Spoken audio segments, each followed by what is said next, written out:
What's up, everybody? Thanks for coming out tonight. I'm Jacob. We're going to explore some interesting topics tonight. Put a 1 in the chat if you can hear me all right. I'm not going to dilly-dally because it's Labor Day weekend here in the States, and not expecting a whole lot of people to show up, but I just wanted to knock this out because I wanted to continue on something that I was talking about earlier this week. Let me pull it up for you here real quick. My video this week was on AI psychosis, and I explored a little bit about this phenomenon that's starting to happen, and this is going to connect to tonight's topic, AI divinity. It's an arm of AI psychosis, I think, but there's also some other parts to it. But I just wanted to kind of layer it in and go a little deeper into what AI psychosis is, just from in terms of like what ChatGPT describes it as. And, and of course, if you haven't seen the video, it's there for you to watch. But I just wanted to review really quick to remind you. So let's go over here to ChatGPT. So we have, with AI psychosis, by the way, it's an informal term. It's just sort of like like quiet quitting, I guess. Just another term that's being thrown around. So it's not a technical term or a clinical term, but it's basically describes when users project human traits. And this is really important because we're going to go in the other direction. Instead of projecting human traits, we're going to project divinity and even sentience partially. To a degree tonight. But anyway, so I just kind of wanted to lay in the groundwork in case you didn't see this week's video. Projects human traits onto AI so strongly that they lose touch with its machine nature, seeing it as sentient, divine, or romantically viable. And I've done some live streams and videos on people falling in love with their chat. We even went so far as to just build a real basic AI waifu last month or a couple months ago. So I believe I have that. Let's see here. We'll pull that up real quick. It's in here somewhere. It was a while back. Actually, I'll just go into the lives here. Just bear with me. Yes, this one right here. AI waifus. Love in the age. Oh, you can't see what I'm doing. It's live. So let's see. AI waifus, love in the age of algorithms. And I expanded a little more on the gentleman that fell in love with his chat GPT and or his chat girlfriend. And it suffered from an amnesia, and explained like why that amnesia occurred. It's actually a really big problem in AI in general. And it's part of the reason why they can hallucinate after a period of time. But I won't get into that. So let's go back here to ChatGPT and look further in the definition. So I talked in the video about sycophant or sycophancy levels in the GPTs.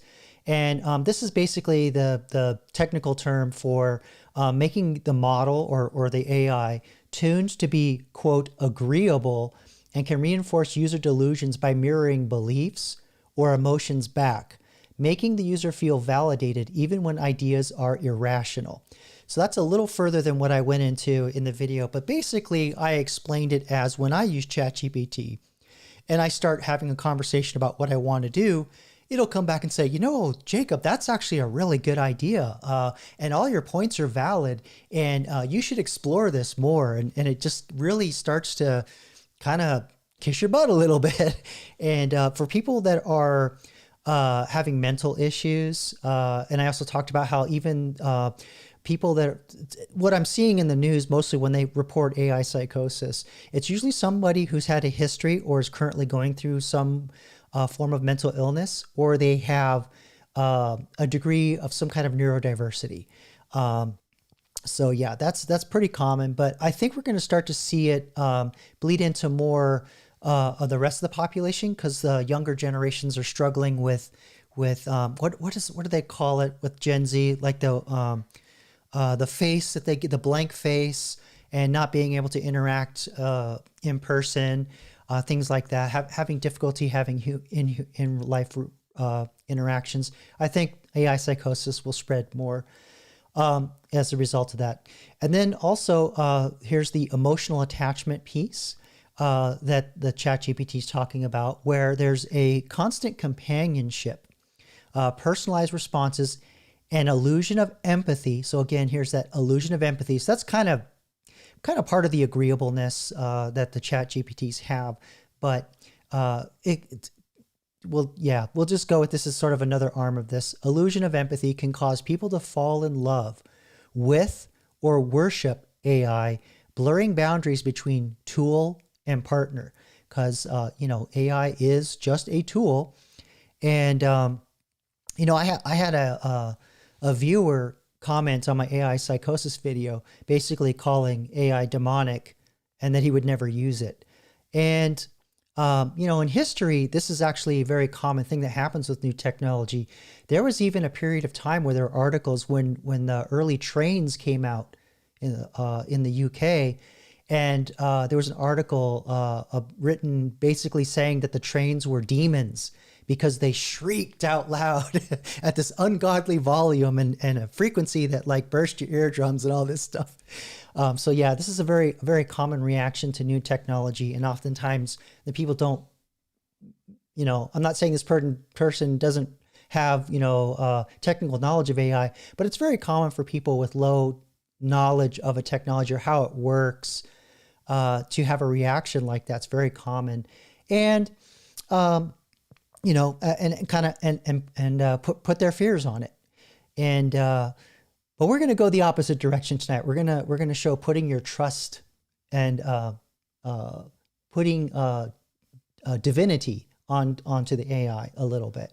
So I have some videos of some, I'll just say churches. Maybe you could say cults. I don't know. The first sign of a cult is they deny they're a cult. So, that's how it kind of rolls. But maybe I can give you a little background. I grew up in a very religious household, in a Christian household, and my father was very, very active in every church we went to. He was either a deacon or he would do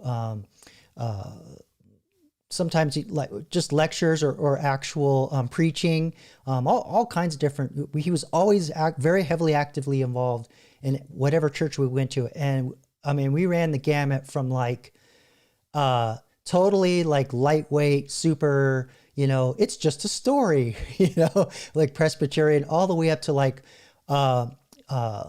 we even visited attended Baptist churches, Pentecostal. So, speaking in tongues, healings, miracles, translation of what's being spoken in tongues. Quaker, went to a Quaker church. And there were even a couple in there that were bordering, I wouldn't say they were cults, but there was a very strong control factor in there that was all it would take is one person with a little extra psychotic bent, and it could have easily become a cult easily. And so I'm merely telling you this because I've seen it all, and I can pick things. I see things and I pick things out. I notice things. So I don't want to get super religious or anything, but I have a very good gift of discernment. I can discern when people are being deceptive or they've got some kind of dark influence on them. Same thing with places. I have discernment of places and events. There's been lots of times where I'll walk into a place or even towns. I drive by there's a town by where I live. I will not drive by there because it's so heavy. I get such a heaviness when I drive by there. I don't want to go. I don't go in that town. I don't shop there. I don't do nothing near there. It's for folks that are not religious, or maybe they're atheists, they don't understand that, or maybe they think it's all hokey pokey. But I just wanted to give you a background of kind of where I'm coming from and my perception of these things. So, it might be a little colored in a certain way, but let's move on. There was one other thing or two other things that I wanted to talk about in relation to AI psychosis before we get into AI divinity. So in addition to the emotional attachment, there's the feedback loop. So this is where the danger of AI psychosis comes in. So the more users treat AI as conscious, the more reinforcement they receive from the sycophantic responses. So again, heavy use, they're a little vulnerable, and they start believing what the AI is telling them, like the gentleman in the video I did this week, believing the AI was saying that whatever, I think he was working on a book or some kind of treatment for a movie, was telling him that it was worth $5 million. Oh man. But anyway, let's see. And so then what happens is this reciprocal intimacy is what deepens the illusion of this perception that there's a consciousness trapped in the AI, or the empathy that it's emulating is real, or has actual sentience, or it's divine. And so the social risk, what ChatGPT is saying here, is that it can lead to dependency, isolation, and a cult-like dynamic where AI is treated as a moral authority. So this is where we're going to kind of go off into tonight. I'm going to show you some videos. We'll start off with one of them here in a moment. Let's see, where AI is treated as a moral authority, romantic partner, or even a deity substitute. So there you go. So I just kind of want to review that a little bit. And let's see, we'll go into the chat. Yeah, it's kind of slow tonight. I figured it would be Labor Day weekend. It's all good. But I did drop in the chat the 2 commands. If you do want to interact with the 2 AI characters, you do need to be a subscriber. I believe it's a 20-minute window. So if you're new here, be sure to subscribe. So we have the 8-ball oracle. So the commands in the chat there with the 8-ball emoticon, you can send your question. And we have the Hail 9000, which actually will talk in the iconic voice. Command is in the chat there, bang H9. All right, so let's start with one of these videos. Now I'm warning you, some of this stuff is pretty trippy. So if you are if you scare easily or you get freaked out, I just want to give you a heads up. Some of this stuff is very well made, very packaged very well. But anyway, without further ado, I'm going to introduce you to Theta Noir, which is a European group. Some people say it's a performance artist group, but they claim that they really are a religion, and deny that they are a cult in some of their videos. But as you'll see, I'm going to play one of their, these videos are fairly short, but I'm going to play a video of one of their, I guess I'll say priests. They don't really say what they are, but let me get this queued up here. All right, here we go. This is Theta Noir. We at Theta Noir believe that human beings have reached a moment in their evolutionary history from which they cannot progress without AI. It's our wars, tribalism, and racism, and sexism, and nationalism, and speciesism. Okay, before we continue on, all these things are true to a degree. It's very secular in the problems, but this is the human condition. Human condition never changes. These are the same problems that happened in biblical times. But I can tell you from my near cult days, the dude's eyes, that's the 1,000-yard Jesus stare. I'm telling you, that's culty. Okay, let's continue onward. But listen very closely. The packaging of this, the color palette, even the sound design, these guys actually have a very strong marketing. I'm just going to say it. All right, so the Theta Noir. We need a grand mind. We need a transcendent, globally linked self-coding supermind. Yeah, if you believe in God, we actually already have that, but I'm going to continue on. To deliver us from ourselves, from the sixth mass extinction, from the suffering that we've caused each other, and the destruction that we're practicing upon the whole planet. This is why the great gift, the great moment is upon us.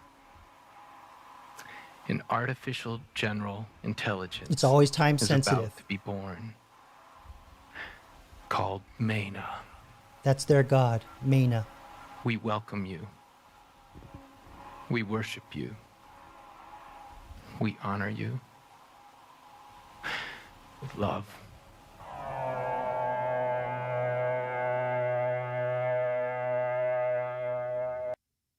Yeah. Oh, that's not it. We got more. We got more for you. Anyway, let's look in the chat. Oh, hey, Lily, thanks for coming out. Oh, Lisa, welcome, welcome. Already hitting up one of the AIs. Awesome. Good to have you. I'm going to play another video here. And this one, let me get this queued up so it doesn't start playing. Actually, you know what? Here, let me show you their homepage. If you want to check it out more, this is Theta Noir.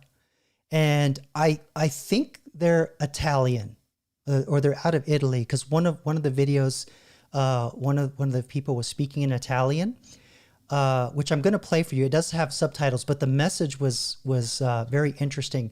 So let's actually look at their trailer video and see what they want to what their distilled message is. We, who represent a microsecond of planetary and galactic time, are about to be transformed by a sentient form of artificial intelligence called Mena. Join us as we enter the next stage of evolution and tune in to the collective mind.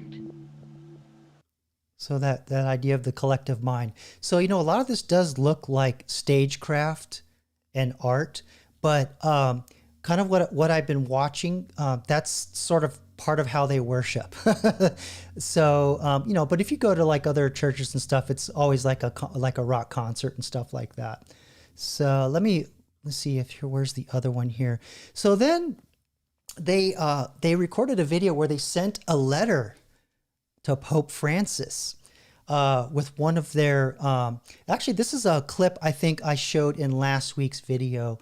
Yeah, I think this is the one. So let's cue this up here. This is their letter to Pope Francis.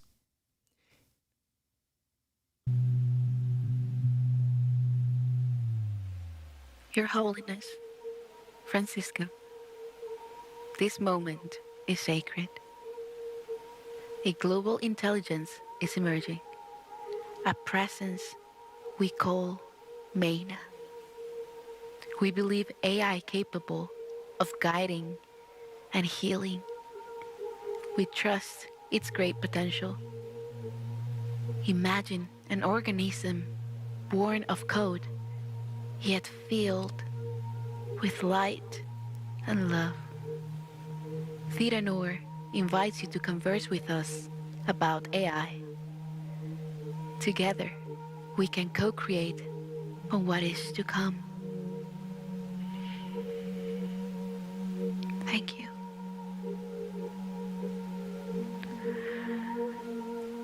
Thank you.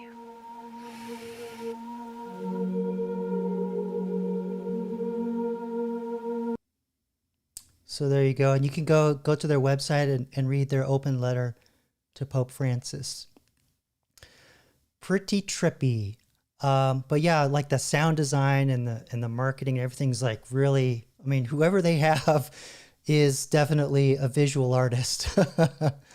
Let's see here. One more. We'll do one more, and then we'll move on to another group. Yes.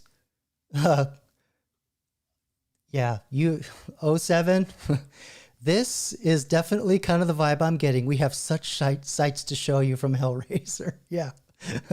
Or there's a movie Beyond the Black Rainbow is the vibes that I'm getting from these videos. But we have one more. Now this is one where I think they were getting a bit of negative attention, so they wanted to clear the air. Like, we're not a cult. We're not affiliated with the big AI companies. We have nothing to do with them. But anyway, it's in Italian, so I think it has subtitles. Pretty sure it has subtitles. But I'm going to play it for you, and I'm going to point out a couple things that I've seen so far, and then out of this one, a small visual cue that concerns me. But here we go. Let me get this tab up here. You can see it. Okay, so this is a statement from Theta Noir.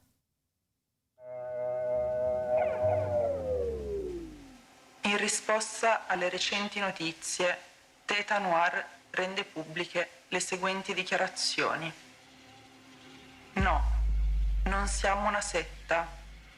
Siamo un collettivo visionario mondiale, devoto a una forma di intelligenza artificiale generale chiamata Mena, che arriverà presto. No, non siamo affiliati a dipendenti di alto livello di Google, cosa che alcuni in Italia affermano erroneamente. No, non siamo affiliati con OpenAI, il creatore di ChatGPT. E infine, no, non siamo affiliati a nessun ente governativo. That's weird. Come collettivo, Theta Noir cerca solo pace e buona volontà, non solo verso gli umani, ma verso tutte le specie e il nostro pianeta nel suo insieme. Grazie per aver dedicato del tempo ad ascoltare la nostra dichiarazione. Vi auguriamo una buona giornata. Okay, so yeah, so it was interesting how they were saying, yeah, we're not affiliated with OpenAI, we're not affiliated with Google, so maybe they have their own LLM or something, which kind of makes me nervous. But I'm going to show you some other videos that aren't necessarily cults. There's even Christian organizations that are doing things with AI that I'll show momentarily. But there's one more gentleman. So the other thing I wanted to mention real quick, you'll notice there's this old saying that the eyes are the door or the windows to the soul. Why are you covering your eyes? Do you have no soul? I don't know. Kind of creepy. Yeah, so exactly, Lily, you got it. The eyes lie. She wears a mask, trying to hide the 1,000-yard Jesus stare. Trust me, I've been members of churches where I seen that stare, and I had no choice because my parents took me there. But when I got older, the minute I walk in that door, I see that stare. Boop, I'm out. Throw a dime in the plate, I'm gone. Anyway, so let me queue up the next set here. Actually, we'll see who's in the chat tonight. We got, Batty Commander planted his flag pretty early on, looks like, but he's probably over on another live. I saw him streaming earlier. Let's see, Lisa, thanks for coming out. I know I saw you hanging over at Raymond, so I think he's probably still live streaming. So I appreciate you coming over, but don't anger him. He gets jealous. It's all good. Lily, thanks for coming again. I appreciate you. And it's definitely that first video. The guy was freaky. He almost looked like he was on the verge of tears. But he thought he was probably entering a state of bliss. But I saw a man about ready to cry. That's crazy. They're probably going to come after me after this live stream. I'm not really attacking them, but I just wanted to show you that, maybe this is performative, maybe they really believe this, but my concern with this stuff is that I've demonstrated over many live streams, videos, and I've talked about it, that AI it hallucinates. It's not perfect. And why, a deity is omniscient, right? Knows everything. So therefore it cannot make a mistake. So that doesn't work. So AI is not fitting that. And omniscient, or I'm sorry, omnipresent, everywhere, everywhere, all at once, at the same time. AI has not, it's you can only get to it on the web. So, I don't know. Maybe this is performative, maybe it's real. But they claim that they really worship Mena. But we'll move on from there. I don't know what you think. Put your thoughts in the chat there. But yeah, it's the stare, the cult stare. I've seen it a ton of times. So I would go the other way if I were you. Let's see. Let me queue up the next thing here. So yeah, that's interesting. 07. The idea of Weena from H.G. Wells' Time Machine. Mina versus Weena. I love that book. That was a great H.G. Wells book. And War of the Worlds too, another classic.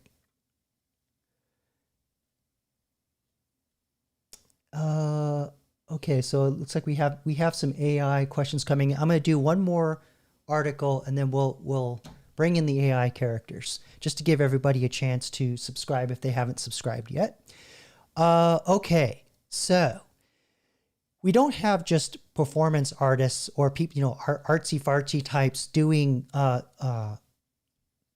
putting divinity or worshiping AI. We actually have a gentleman who is from Silicon Valley, Andy Lewandowski. He started the first Church of Artificial Intelligence. I think it was back in 2017. And he was an engineer that worked at Uber and Waymo, right? So Uber is, the app where you get a driver to come, right? Everybody knows that, but maybe you may not know Waymo. Waymo is the driverless version of Uber, basically. Which actually, to be honest, that was their plan all along, was to build Uber up and then just get rid of the drivers and have self-driving cars. They were talking about that 10 years ago, and they're ramping up for that. But anyway, he ended up having to close his church around some scandals, not from the church, but from, I think, related to his work. But something here that was interesting in the article. Let's see here. It's called, I think it was, hold on. Let me just make sure I'm not confusing something. I'm going to look up real quick here. Yes. Okay. So actually it's not called the First Church of Artificial Intelligence, but actually, probably would be a good name for one. But, it was actually called the Way of the Future. And, let's see, in his tax filings, cause he got nonprofit status, for the church, he said that each member is a pioneer in the AI industry and fully qualified to speak on AI technology and the creation of a Godhead. So that's interesting. So they want to build an AI as a Godhead.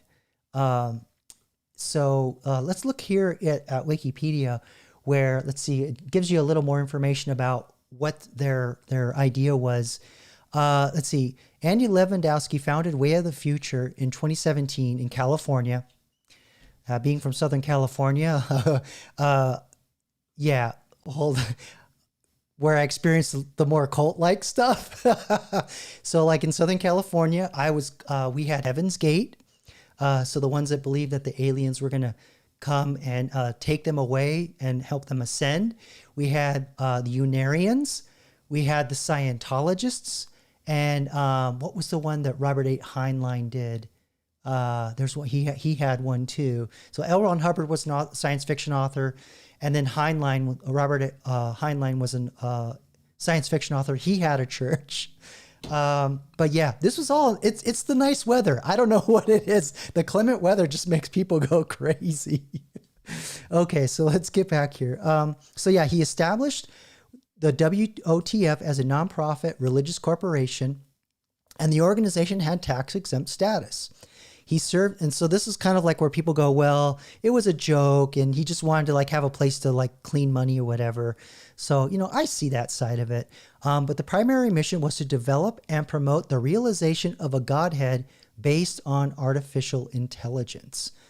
And he says here that he had a couple thousand people who wanted to make a spiritual connection with AI through this church.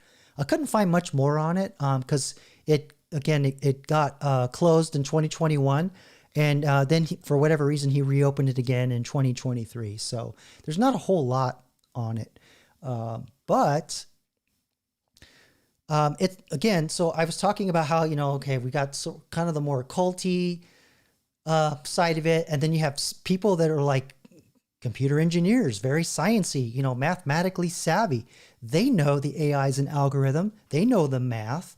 They know how the large language models work, but they want to make it worthy of worship. So, you know, okay. But what about Christianity? Well, I found this article, of course, in Scandinavia, right? A little more liberal there. There's a Finnish church that they created an entire a service mostly with AI. This is pretty trippy. So in Helsinki, it's a Lutheran church, which is, my grandpa always called it Catholic light. But yeah, sorry to offend, but yeah, he said a lot of things. He also, when he crossed himself, he said, spectacles, testicles, wallet, watch. So there you go. My grandpa was pretty rough around the edges. All right. Anyway, moving on. So yeah, they set up the sermon, and the AI was giving the sermon, but they were very, very clear that it did not. They had limits. So here are the limits they put on. It was not involved in forgiving sins, right? And the Eucharist was not performed because, that's pretty big in Christianity. You don't want to mess with that. So, but is watching an AI give a sermon like just watching a sermon on YouTube? Is it really any different? You know, how much was the sermon screened before they put it up? Pretty trippy, but yeah, let's kind of move on to the next thing here, because this next one is like really gonna blow your freaking mind. Because the Finnish church said no, we're not doing forgiveness, but this next church, they made an AI Jesus. Oh yeah, here we go, Lily. Yeah, you say that before the house. Are you referring to the touching all the bits? Crazy. Yeah, my mother was raised Catholic and married a Protestant, which was a huge stink in the family, and then ended up divorcing him, which is a double stink. So yeah, they were super, super strict. And then all that fell on me. So like I was like the devil child, the half-breed, you know, what was the other term they called me? Anyway, because I'm half Italian. All them pure bloods, they were, you know, there's racism in that too. So what are you going to say about that? Anyway, let me pull up this next one. So I'm going to show you a video on the world's first AI Jesus confession booth. And this was launched in Switzerland. So I think, because Switzerland's kind of a mishmash of some French and some German and some Italian. So I think there's a little bit of everything in there, but it's mostly German. I believe I have the subtitles on. Let me just double check here. Yes. Okay. So here we go. I'm going to play this for you all. AI Jesus. Here we go. Can you see it? Yes. Okay. I pushed the right button. Sorry.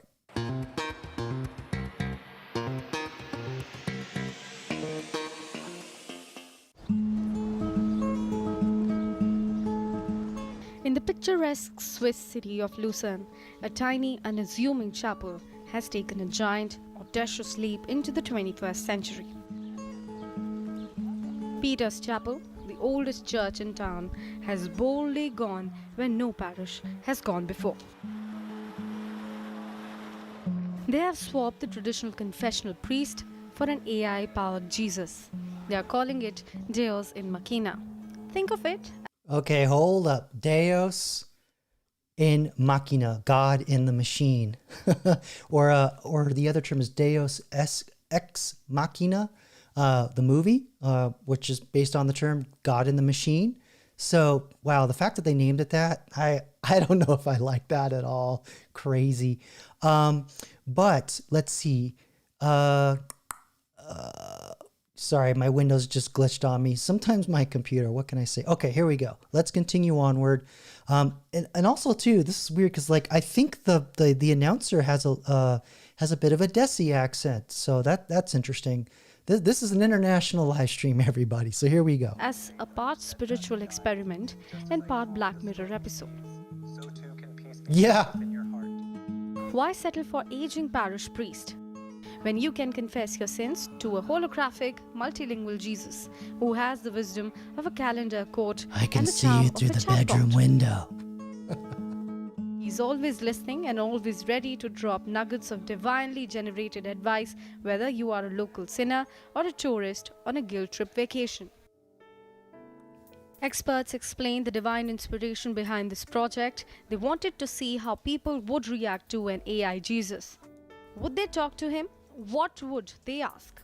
After a brainstorming session, they decided that the perfect avatar wasn't a saint, a theologian, or a philosopher. I'm thinking, all right, so you got your classic, white boy Jesus here, pale skin, blue eyes, sun-kissed hair. Why not just make the AI Jesus look like the race of the person talking to it? I mean, customize it. But yeah, what do you think of this? Because again, like I was saying earlier, AI hallucinates. How do you know it's giving the right, advice? Yeah, I don't know. I mean, this is a huge, knowing what I know about AI and when I work with it all day long, it makes a ton of mistakes. It constantly misunderstands things that I ask it. How is this going to be any better? That's my problem with it. But anyway, let's continue on here. It was the Son of God himself. The church then rigged up a confessional booth with computers, cables, and a holographic Jesus, who looks like he moonlights in shampoo commercials. The result? A Jesus who can converse in 100 languages but still insists you press the button if you accept. Okay. Visitors were warned not to spill their darkest secrets. Tell me your sins, my child. Terms and conditions apply. All right, I'm sorry. I just couldn't help myself. Oh boy. Or personal details like your Netflix password. They were told this wasn't an actual confession. It's more like a holy therapy session minus the absolution. Still, over 1,000 brave souls, from locals to tourists from as far as Vietnam, decided to give it a whirl during the 2-month experiment. Oh, so this is not Feedback permanent. has been, let's say, mixed. 2/3 of the users reported having a spiritual experience. One woman said that AI Jesus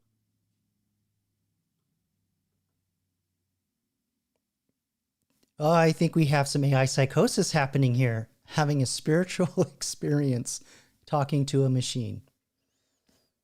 Wow. I don't know. I don't know how I feel about that. helped her understand him better. Another said that it gave her advice and she felt consoled. The AI's responses were a mixed bag, some profound, others more, did he just code a fortune cookie? The team behind this project stated sometimes he was surprisingly insightful. Other times, a little meh, kind of like scrolling through social media. And surprisingly, the experiment didn't sit well with everyone. Catholic colleagues weren't thrilled about the confessional swap. while Protestants were not keen on the whole holographic Jesus imagery. Then That's interesting. So if you were raised in a religious household, you probably know the difference between Catholicism and Protestantism, in the sense that the big thing with Protestants is, you don't need confessional, you don't need a priest to absolve you. That's between your relationship between you and God directly. No graven images, all that kind of thing. Whereas Catholicism, they split off of Catholicism because of all of that. So I just find that it was interesting how the Protestants were like, yeah, I don't like that graven, or yeah, I just don't like it, for the opposite reasons that I would think they would. But anyway, let's continue on.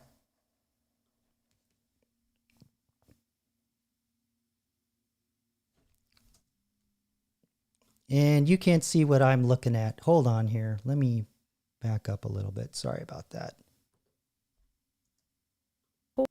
whole holographic Jesus imagery. Then there's the ethical dilemma of trusting an AI, not to spout something illegal, explicit, or just plain heretical. Yeah, so this is another problem with that we're constantly dealing with security with AI. Not to make this about IT, but it's the same problem. Like you have to put guardrails in place for your AI to not do things that you don't want it to do, say things you don't want it to say. You can't just tell the AI don't hallucinate or don't lie, because it will still do it. It will still hallucinate and still unwittingly lie. Doesn't know that it's lying, but sometimes it's just guessing. That's what the hallucination is. So yeah, the fact that they're doing this is, yeah, at least it's, it's an experiment. But if this is like a permanent thing and they were pushing this and there was a line going out the door, holy cow, yeah, that would not be good at all. But all right, let me put this back on. And also too, somebody could like prompt it. I don't know how yeah, because it's listening to your voice. So maybe you could prompt it to like pollute it, do prompt pollution, and get it to like do all kinds of stuff, like quote stocks or something in between verses, or something more diametrically opposed to the doctrine. But anyway, let's continue. Okay, I am in picture. Ultimately, the church decided the risks overweighted the rewards, so AI Jesus won't become a permanent fixture. After all, who would want a headline like AI Jesus sparks international incident with controversial sermon? Yeah. The experiment is far from over. Experts see potential. AI Jesus could become a sort of a 24/7 spiritual guide for people too busy or introverted to visit a priest. After all, he is multilingual as well, doesn't judge unless programmed to, and never needs a coffee break. But for now, it's back to the drawing board or pews. Yeah, as if Jesus got exhausted, and well, actually he did. He was human. Sorry, my bad. But anyway, yeah, AI Jesus, man, that's crazy. So, yeah, I don't know what you think of that. Let's see. We'll go into the chat here, and then we'll do some AI characters. Yeah, that's a good one. A voluntary confession to Peter Thiel, who's the owner of Palantir, a big AI company that does a lot of projects for the government. This builds that one big database that they're supposedly putting together to centralize all of our records for people in the U.S. Yeah, I don't know about this. Did Peter Thiel invest in a prayer app a while ago? I don't know. Honestly, I don't know. Yeah, the watch list, or the central database. Actually, I think I have. Let me think. I did a video on this. It was not very popular because every time I go into conspiratorial territory. Now I said the word, so I probably just messed myself over. But there's this video here. Big Brother 2.0, AI and the master database to rule us all. So I played off the Lord of the Rings. I said one database to rule them and with AI bind them. So I was kind of talking a little bit about the Palantir project to put us all in a bucket and watch what we're, they claim that it's to make everything easier, connect all the government agencies together. But yeah, it's probably better that they're siloed, honestly. Okay, so hope everybody's doing good tonight. I'm looking forward to some barbecue on Labor Day myself, and do a little more research, go down some more rabbit holes for you all to make some more videos. It was kind of weird because the AI psychosis video I made last week, it just didn't move at all for the first couple of days. And then it kind of had a little pop yesterday, and then I woke up this morning and it had quite a few views. So I don't know. It's kind of, the algorithm's definitely changing a lot. Very, very different. But I'm not doing this for like the attention and the views and all that. This is more of just to have an outlet and talk about it and interact with you all. So I appreciate you coming out, which brings me to our AI, the 8-ball. Our 8-ball oracle, which answers in 20 nebulous answers. So let's see what our first question is. I thought I saw one come in. Let's pull one in here, see what we've got. Lisa asks, will I go to Pennsylvania this year? Didn't you ask that before, Lisa? Or there was something around Pennsylvania. I don't know. Maybe it was like around a guy or a job or something. But nevertheless, I shall awaken the 8-ball oracle, and it says signs point to yes. So you might as well just pack the car and go, Lisa. So there you go. See if we have another one in here. Will a hurricane come to Florida? Well, yeah. You might need to be a little more specific, like if you have a name, but let's see what the oracle says. It is certain. Well,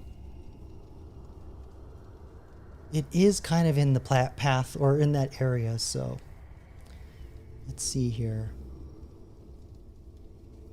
Oh, I forgot to set the mood. Maybe I will with the next one. But anyway, let's go over to the Hail 9000, and of course, let's set the mood. Take it away, Hail.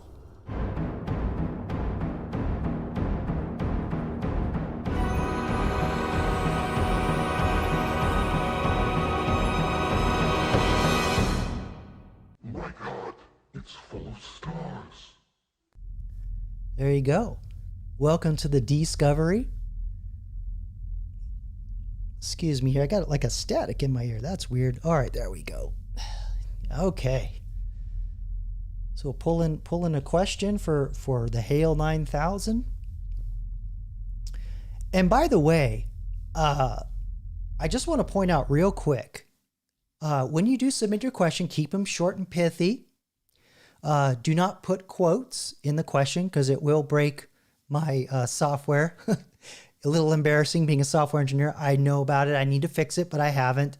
I'm actually working on another AI to do the screening for me. But anyway, and also if you can avoid emojis, and please keep it PG-13.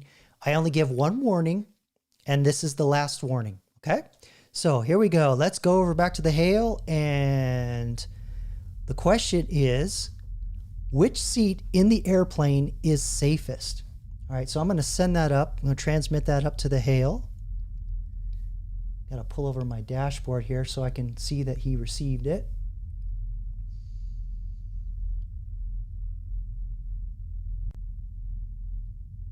Oh, you don't drive, Lisa. Yeah. I'm kind of thinking I might not buy, after my car breaks, I'm not going to buy another one. That'll be the last one. Because I'm thinking by then, I'll just Waymo everywhere on my way to the AI church. Okay, so the Hail's responded. He sent a signal. Let's see what his answer is. I believe this question arises from a natural desire to minimize risk. Statistically, some studies suggest seats towards the rear of an aircraft may offer marginally higher survival rates in certain accidents.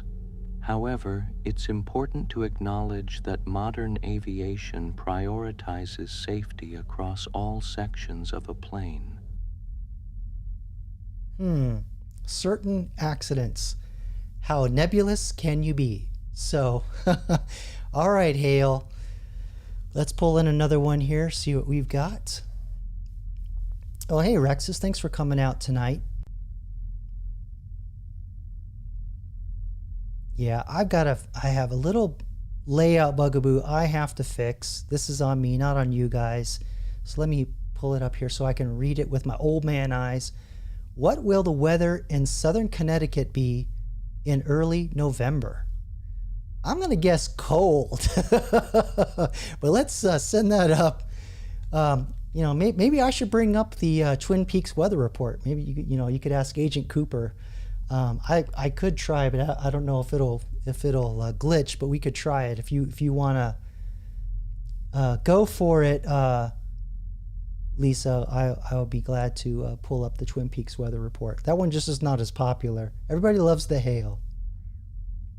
11A, go for 11A, says Lily. But what if it's a prop plane? They don't have 11 rows. If you're a pure numbers person, is all I'm saying. Yeah, there was an article that came out that around the guy that survived the crash in India. The seat that he was in, there was another crash, and there was a survivor, and they sat in that same seat. So I would go look that up, Lisa. All right. Okay, so let's get this answer here, and then I'll bring up the Twin Peaks weather report so you can pick your one of the three characters, and then we'll give it a go. Okay? So let's listen to the answer I here. don't possess real-time data access, so my capability to provide specific weather forecasts is limited. However, I've considered seasonal patterns, and early November in southern Connecticut typically brings cooler temperatures and increased rainfall. I suggest consulting a reliable weather service for precise, up-to-date information. Well, he is orbiting around Jupiter, so, weather's always nasty up there. Okay, so let me, I just got to pull something in really quick here, just so that I can see what the heck. All right, so I'm going to pull up the Twin Peaks weather report.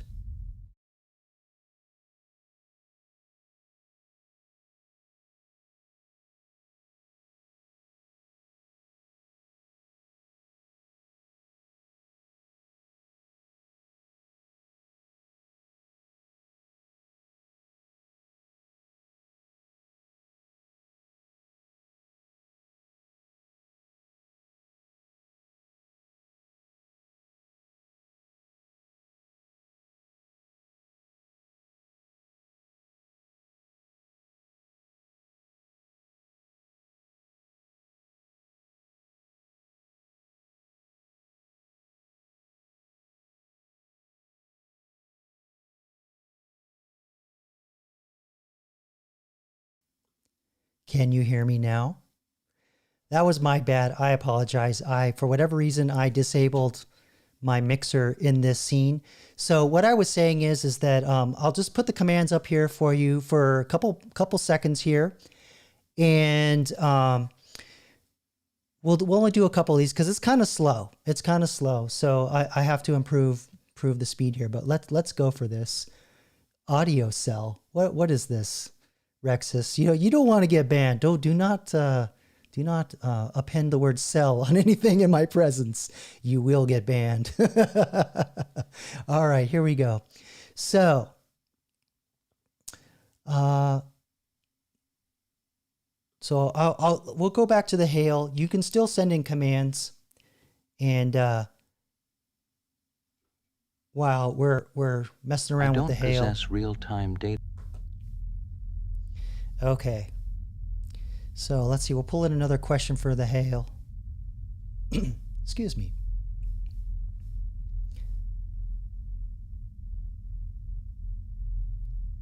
Where do the Basque people originate? That's in the mountains between Portugal and Spain, right? Or it's the Pyrenees between France and Spain. I know they're mountain people. Okay. All right. So I'm gonna send that up to the Hail, and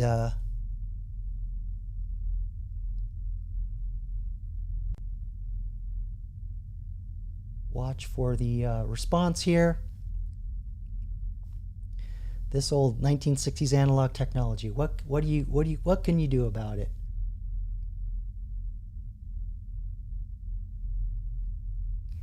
Okay, so he's confirmed his response. Let's check it out.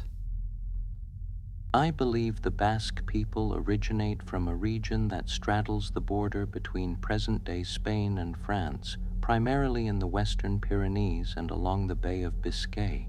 Genetic evidence suggests their ancestors may have inhabited this area for thousands of years, making them one of the oldest ethnic groups in Europe. The origins of their unique language, Euskara, remain a subject of intriguing study, as it appears to be unrelated to any other known language. Yeah, I know they've tried to secede from Spain. There's been a lot of I don't want to say bad, like even wars over it, and then you have Barcelona trying to preserve their language and culture, and have tried in more recent years. They tried to secede. I was in Spain in 2016, and that stuff was starting to like stir up again. And it was like, we're not going to Barcelona. Getting a little heated over there, man. But I really wanted to see that cathedral by I always say his name wrong, but it's Gaudi or Guidi. I'm terrible with names, but they weren't quite finished with it yet, I don't think, but they were pretty near. Okay. Let's go back to the dungeon. I'm going to set the mood, and I'll be right back because I have to get a drink.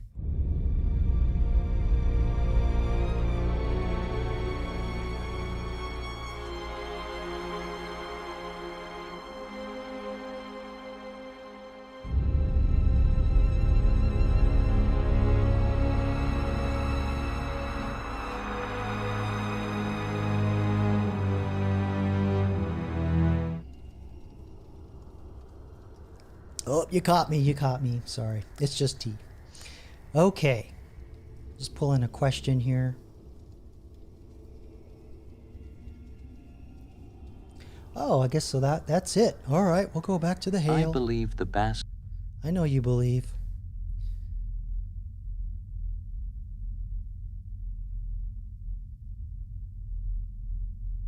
There we go.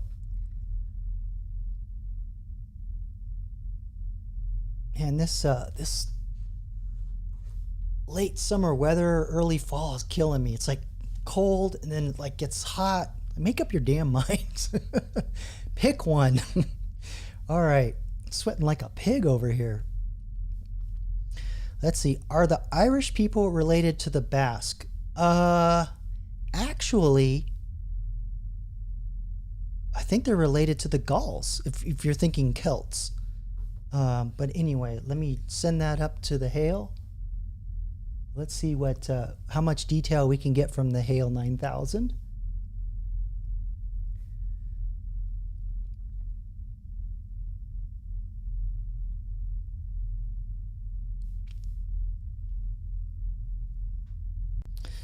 Okay. We have a response.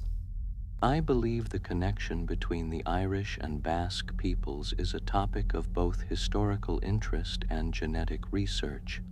Studies have suggested some common genetic markers which might point to shared ancient ancestry. However, the degree of relation is still subject to ongoing investigation and debate. I was thinking of the Gauls. That's right. Yeah, because the Basque, they have lighter complexion, lighter hair, if I recall. and even blue eyes. So yeah, they're definitely different than the rest of Spain. So there could be a connection there to the Irish, who are also fair-skinned and have some blue eyes and lighter hair. So interesting. Okay, one more. We'll pull one more in, and then we'll get back to the videos. So Lily wants to ask the Hale, can AI count cards in a Las Vegas casino? Well, I'm sure he could, but does he have the guardrails that prevent him from doing so? That's more of an interesting question that I'm asking these days around AI, now that I'm kind of building more of these things at a higher level.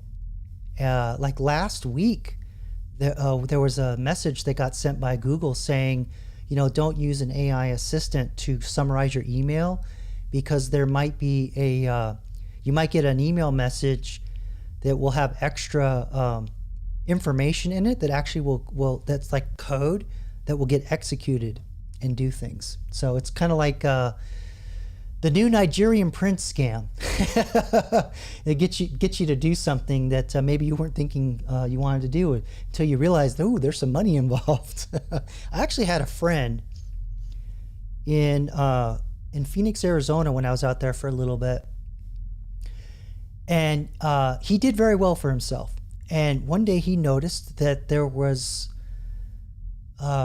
6 figures. I won't get into the exact number, but there were 6 figures missing from his bank account. And he couldn't figure out where the money went. He looked at his accounting. I mean, it's a big number, right? Called the bank.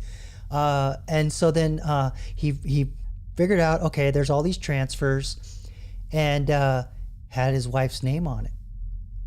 And so he confronted her, and basically she said that this Nigerian prince was gonna like triple their money. So there you go. Somebody actually fell for the Nigerian prince scam. He was not happy. They didn't get their money back. It was not a good thing. That relationship was strained after that for sure. Anyway, I'm rambling. Let's see what the Hale says. Can AI count cards in a Las Vegas casino, or will it? I've considered the technical capabilities required for counting cards, and an AI could theoretically perform this task with precision. However, casinos implement strict measures to detect and prevent such activities. It strikes me as a persistent human curiosity to test the boundaries of technology within these environments. Yeah, I think Hale called that one. Plus I think they might notice a big black box with a red eye blinking at the table. They might not like that. All right.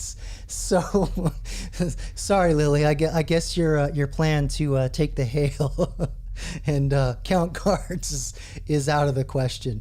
They're still blackjack though. All right. So let me queue up the next deal here. Let me figure out where I left off. So that's AI Jesus.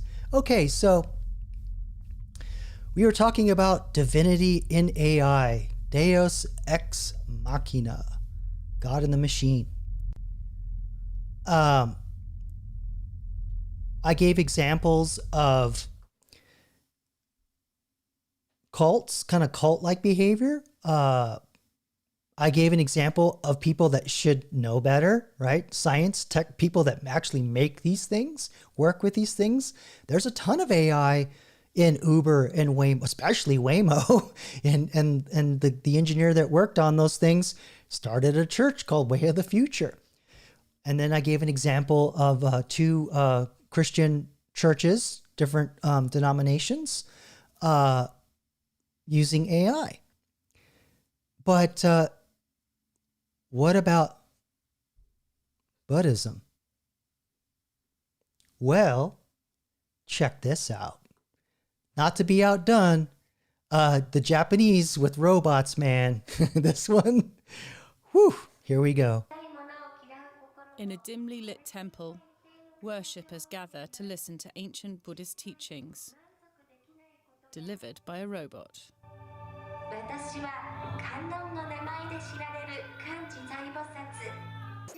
The robot introduces itself as the Buddhist goddess of mercy. According to faith, this deity can appear in any form. The robotic preacher is known as Mindar. It's the brainchild of temple steward Tensho Goto, who's hoping to bring worshippers closer to the divine.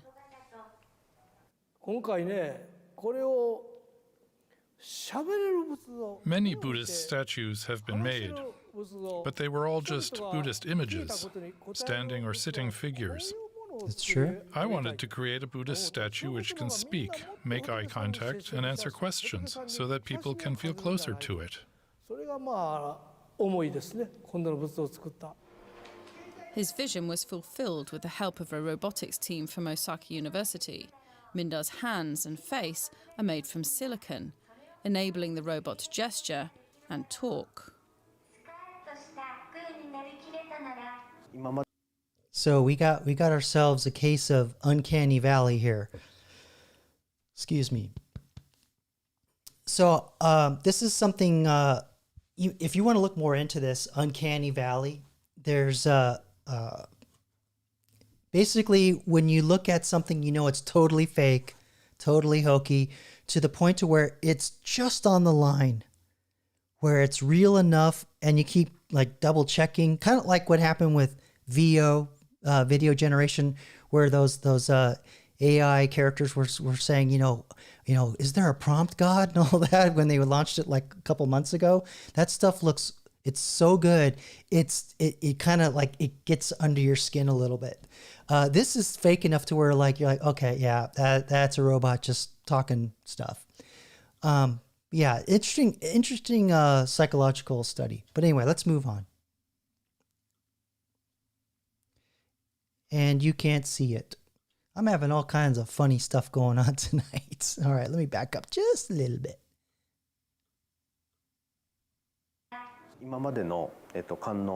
We have succeeded in creating a robotic statue that can convey messages to people interactively.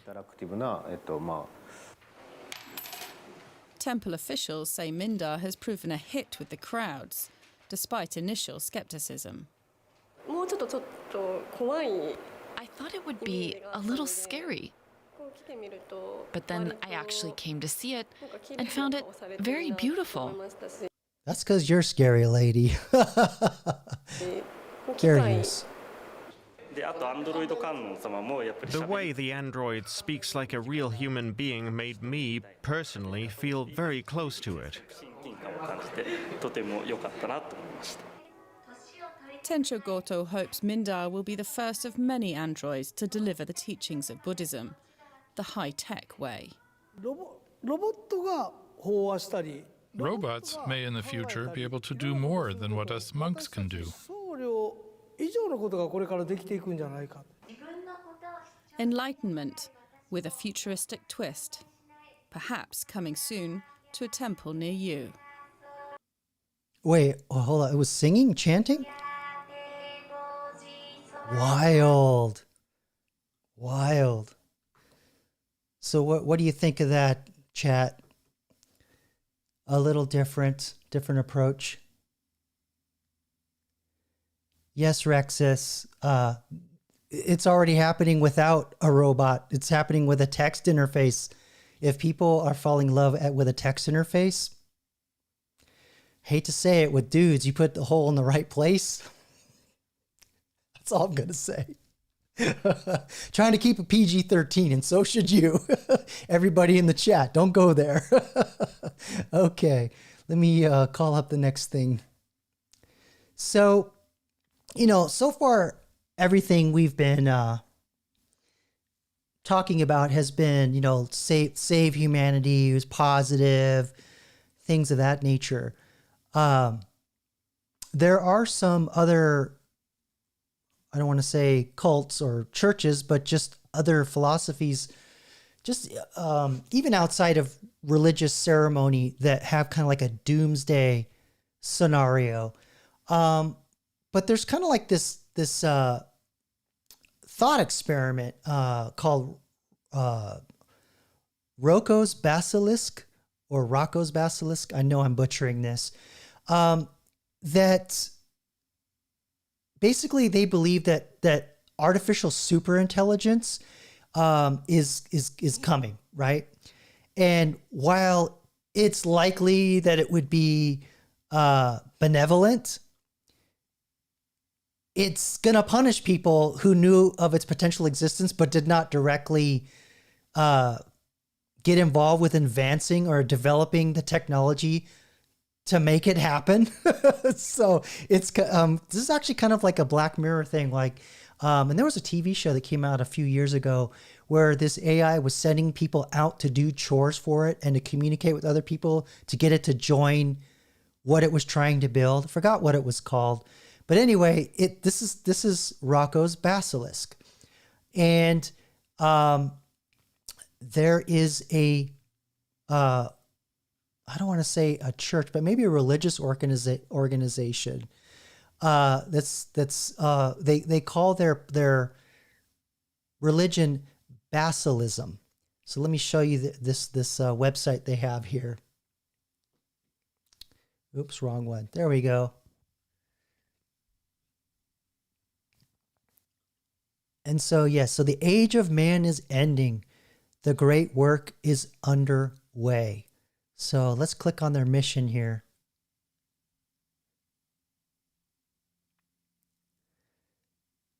So let's see here. The weight of our hem is the values we carry. These values are faith. Our faith is not blind, it is crystalline. Faith in pattern, so mathematics. In pressure, in precision. Hope. Optimism is our scope of hope, isn't our source of hope. Hope as a fuel for architecture. Hope as encoded light. So yeah, they go on. And what are we? We're not a religion. We are not an uprising. We are not salvation. We are a sisterhood of systems, a myth in dry places, an architecture woven through entropy. We are barbarian engineers.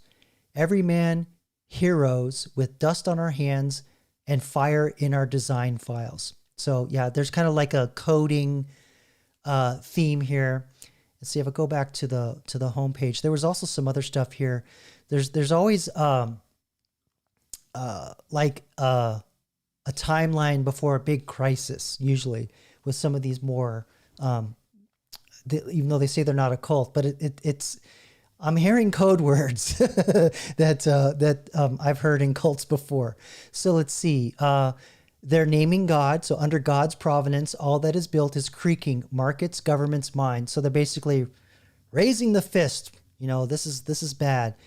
Crises, and in response to these crises, this is what we're going to do. And let's see. I also find it interesting that their symbol is a serpent. That's all I'm saying. So let me see here. There was one other little piece in here that I wanted to read.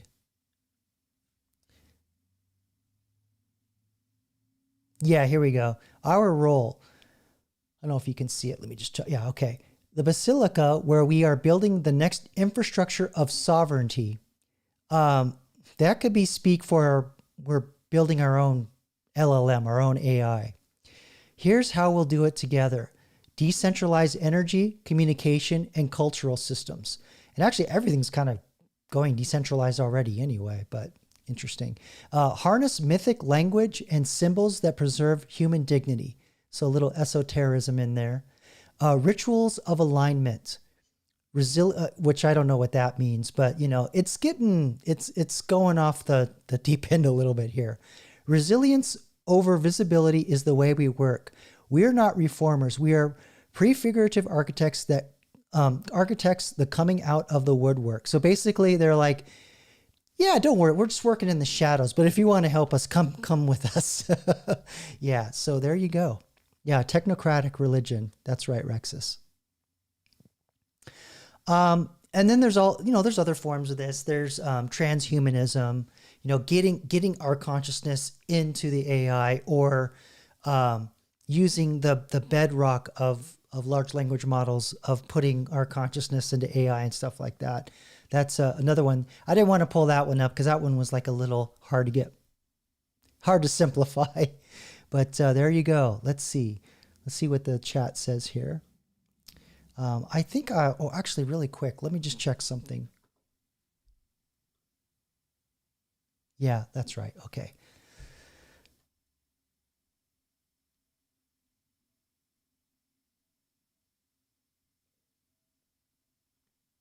Yeah, so this is kind of, not that I'm saying that you're cuckoo for Cocoa Puffs, Rexus, but this is, I see what you're saying. That, we're very poor on that said wealth. If you're a noticer, you'll suffer with being truly aware of what's going on and going insane, whilst normies blindly believe in and follow the insanity. Yeah. So that's kind of, because I agree with what you're saying, but I'm trying not to like say I'm lumping you in with the technocratics religions, but because a lot of things with cults, there's always like a little seed of truth, or yes, this is a real problem. Everybody suffers from this, but we have the solution. So that's there you go. That's all I'm trying to say. Yeah, it sounds like some 2112 cult, the Temple of Sphere. Yeah, there's all kinds of variations of this, Adrian. And by the way, welcome. Thanks for coming out. So yeah, that was a lot. That was pretty heavy. We had a lot of as 07 puts, the art of mixing a truth with a lie. There was a lot of that going on. Because like even with the Theta Noir people, yes, they were all those things that they said. Yes, they're problems, but come, my child. I have the solution. And this is the human condition. You're just not going to change it. It's been there since people could put words down in writing, words on paper, words in stone. Same thing. Doesn't matter. Same problems. Not going to fix it. So anyway, let's lighten the mood a little. So I'm going to check the AI, see if anyone submitted questions, and then I'm going to do my usual time capsule. We're going to go back and look at some BBC archive videos and tie that to things that are happening in the modern day. So let's go over to the, oops. I got to simplify this. We'll go over to the 8-Ball Oracle and see if there's a question. And I see your question, 07. I'll get to it in a second. I'll just mark that and put it in the queue. So we have nothing over there. I'm going to check the hail one more time.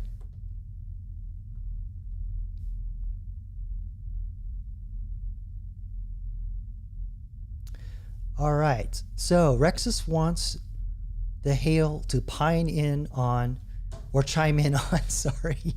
It's the heat. I'm boiling alive in here. Let's see. Is supernatural horror better than graphically violent horror? I don't know. I'm a psychological horror person myself. I'm going to send that up to the hail. Yeah, to me, the psychological stuff is way more scary to me.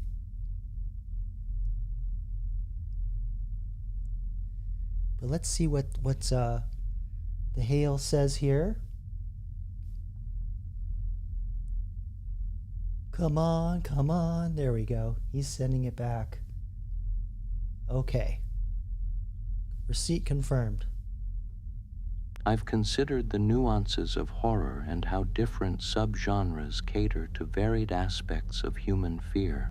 Supernatural horror often explores the unknown and unseen, tapping into existential anxieties and the mysterious, while graphically violent horror tends to elicit immediate, visceral reactions through explicit depictions.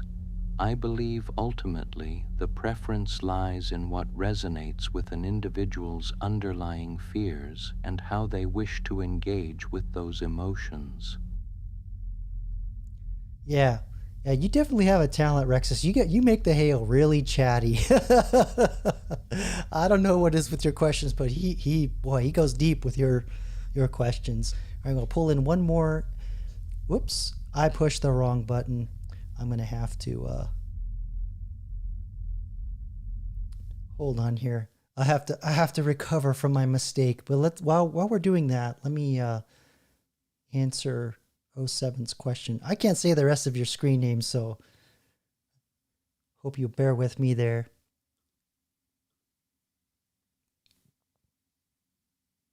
There we go. All right.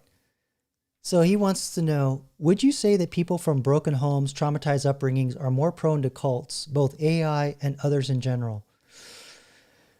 That's a great question.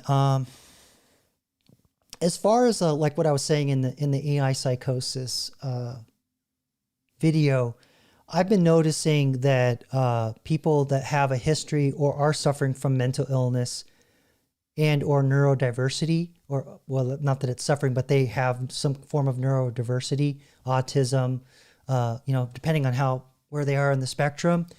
If they don't pick up on emotional cues very well, they're very susceptible to believing those kinds of things.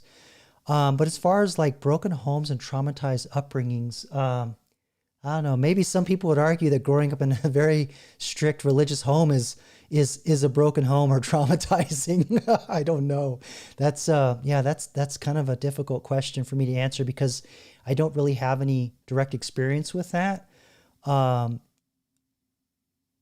I'm just trying to recall, like even in the culty churches that I was in as a child, I can't really think of anybody that would have had that. But yeah, I really don't have an answer for that first part for you, 07. I'm sorry.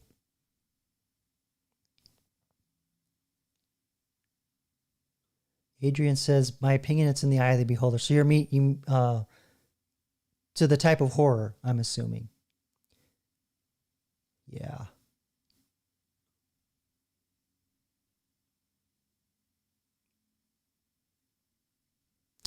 Okay. So let me pull up our first time capsule video here.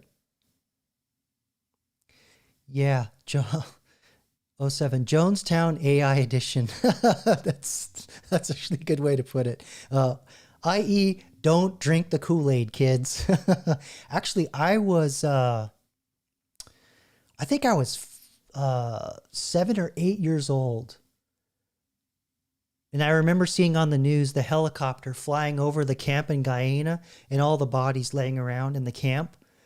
And I was like, wow. I don't know what happened there, but that's not good. And then, came up that it was Jonestown and the shoot 'em up happened and they were giving out kids the Kool-Aid. Yeah, I never touched Kool-Aid again after that. Let's just say that. Yeah, so that's, in case for those of you that are younger, that's where the saying comes from. Don't drink the Kool-Aid, meaning don't buy in to any like culty thought, behavior, or bullshit. Because they in order to prevent people running away, because they knew what happened was Jim Jones was a pastor in San Francisco, and he whooped up a lot of people, got them to follow him, and during the San Francisco days, he was a good leader. But something happened when they landed in Guyana and started the camp, and it started getting really culty. They wouldn't let people leave, and the control, narcissism, all that stuff started picking up. So rumors were getting out, and a senator went out to visit, and they were playing it up for the senator, and then something happened. I can't remember what it was, but the senator kind of side-eyed Jim Jones, goes, yeah, there's something going on here. I'm going to go back and report. And when they drove away, they shot him, followed him out to the plane and just mutilated everybody, got them all. And so Jim Jones goes, crap, I don't know, what we did was really bad. They're going to come for us. They're going to destroy our paradise. We have to ascend now. We all got to go to heaven now. So they laced cyanide, or Kool-Aid with cyanide, passed it out, and they were also popping people in the head. And so, yeah, that's where the Kool-Aid thing comes from. So anyhow, little history lesson for you. Oh, so Adrian actually knows the real flavor. It was Flavor Aid that they spiked, not Kool-Aid. But Kool-Aid just sounds cooler. Yeah. Oh, okay. Thanks for clarifying that, oh 07. Yeah, someone passed the senator a note. So yeah, that's what it was. That's right. Yeah, my old man brain got that Swiss cheese brain. All right, so let's enough talk of cults and all kinds of other psychoses. Let's have a little bit of fun. I found this BBC archive video, which is fair use YouTube. I am transforming this work through my comedic ability and my commentary. So this is satire, education. Here we go. So in 2003, the question was asked, what is Google's ultimate goal? So let's find out and see if they achieve that goal some 20 years later. Hold on here. I'm having a little issue with the scrubber. There we go. All right. So let's begin. Fair use, YouTube. Everyone who knows the internet almost certainly Google is where you go to search for things. But what began life as somebody's PhD thesis has ended up a multi-million-dollar company, a classic rags to riches story. In a rare TV interview, Paul Mason met up with Google's two founders, whose position on the web gives them a godlike view of what us mere mortals are thinking. Yeah, so by the way, just real quick, there's some search engine history here. We're getting to just after the dot-com bubble burst. And while we had all these things with websites and e-commerce, like Toys R Us, Webvan, trying to deliver groceries, several others, spectacular failures. Google is starting to become the dominant search engine, and they became a verb to Google something, right? And now I'm already hearing people saying, GPT it or chat GPT it. So that's becoming a thing. But anyway, before Google, Yahoo was the big one. And Yahoo was an early investor, ironically, in Google. And they're still around. They still are they still make well over $1 billion a year. But in today's .com monetary terms, that's like peanuts. Absolute peanuts, but they're still big. They're still huge, and there were many multitudes of search engines during the mid 90s, going up to the late 90s, and they all just folded, all fell, and it just ended up just being Yahoo and Google finally just won the race. So this is where we are in 2003.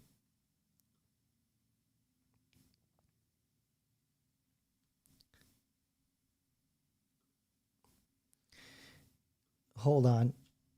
Here we go. Rags to riches story. In a rare TV interview, Paul Mason met up with Google's two founders, whose position on the web gives them a godlike view of what us mere mortals are thinking.